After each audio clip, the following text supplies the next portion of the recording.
this afternoon. Thank you. Pleasure, thank you.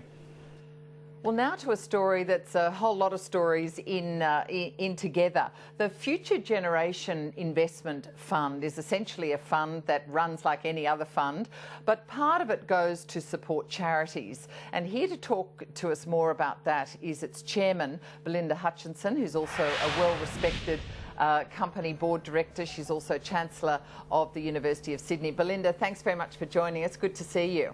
Oh, thanks, Helen. It's great to be here. Yeah, now let's talk about, because there has been a story around today about the Future Generation Fund supporting the Butterfly Foundation to help programs, particularly the story today was around those young women, usually with who are suffering eating disorders. Just tell us about why you decided to support that charity.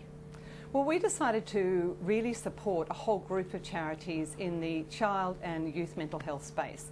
So Butterfly Foundation was one of the top of the list because they're really a respected organisation. They've been going for some period of time. They've got a great chairman in David Murray. They've got a great set of programs. And in particular, we were really interested in this new sort of intensive outpatient program that had been running in the US, but we didn't have in Australia. So we thought if we could fund this, we could bring this to Australia and give some young women and young men, because it's not only women that suffer from eating disorders, it's also young men, an opportunity to get into an affordable and easily accessible program in Australia.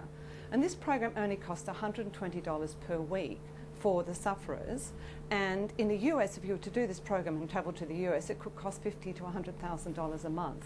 So we were really excited about this program, and it's the first program that's up and running that Future Generation is funding. So it's really a great start. Yeah, so tell us how this support of charities works. Future Generation Investment Company is an LIC, have I got that right? That's right, we're a listed investment company on the stock exchange, yes. Yeah, so you invest normally you invest people's money and you get a return for them, but the fund managers, this was started by Jeff Wilson, what now, 3 years ago, the fund managers give up part of their fees and that's what gets donated to charity? Yes, no, it's a fantastic model. It's a dual purpose model, so we both have the investment and social return aspect to our company. So what we've done is we've got a number, 15 fund managers who've agreed to donate their time, so they don't charge any fees at all. Wow. So generally you'd be paying about 1.5%, maybe 2%.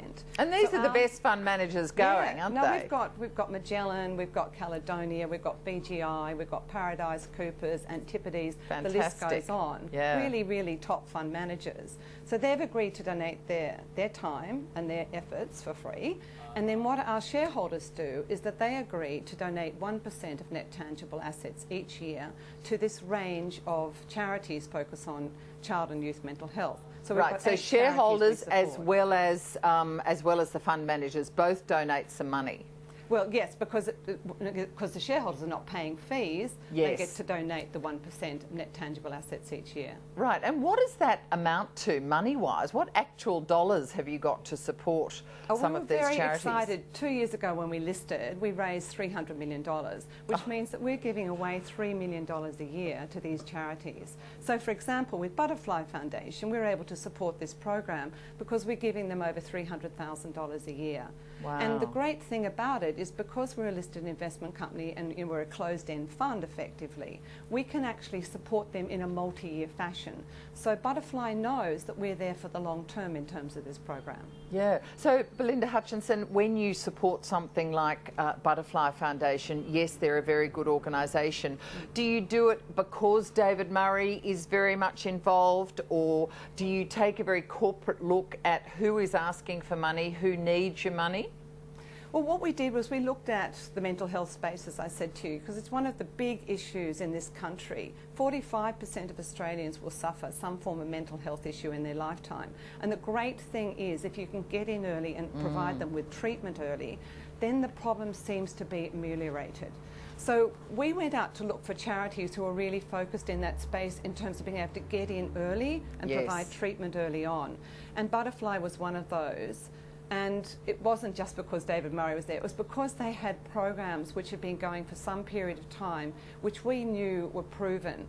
And what we did was, we had to be able to demonstrate to our shareholders that the money we were giving away was going to be well spent with these charities. So what we did was we got in a consultant to develop a social impact evaluation program. So all of our charities have to deliver to us a report on an annual basis to show the social impact of what they're doing.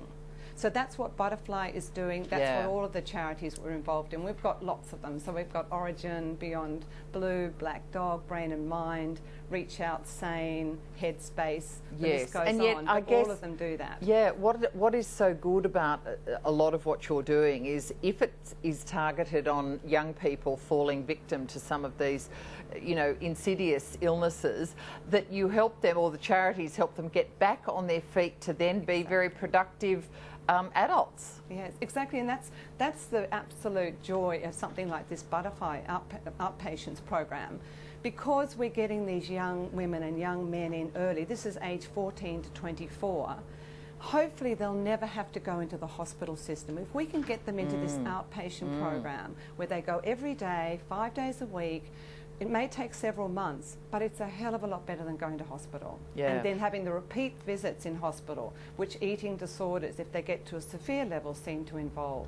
All right, now there was a little bit of news that you had some options on shares in Future Generation Fund, and you took them up, so you've invested. Just for those of us who, or those viewers who invest and might want to invest in Future Generation, what sort of returns have you been able to give them? Well, over the last 6 months, up until June, we had a 5% return, which was just above the MSCI. So we were very pleased with that. So if we annualise that, it'll be hopefully 10% for this year, but we'll have to wait and see for the rest of the year. But it's a good return, and you know, it's a diversification. We have Future Generation Investments, which is a domestic equities fund manager, which is a listed company, which again has a group of Australian equity managers who are providing the same resource for free. But this is the global equity side of things. So we think if you want global equity exposure, this is the way to get it. It's diversified, you're getting access to the leading fund managers, and you're also doing some real good. And hopefully you're actually saving some money, because if you are paying performance fees on top of the normal management fees, you'd probably be paying around 2%, and you're only having to give away 1% of NTA. All right. Belinda Hutchinson, the chair of Future Generation Investment Company and also the Chancellor of the University of Sydney. We didn't even have time to talk about higher education or that sort of thing. There's but a lot Belinda, going on in that space. There is, and also women on boards. But Belinda, perhaps another time. Thank you so much for joining us. Thanks, Helen. Great to be.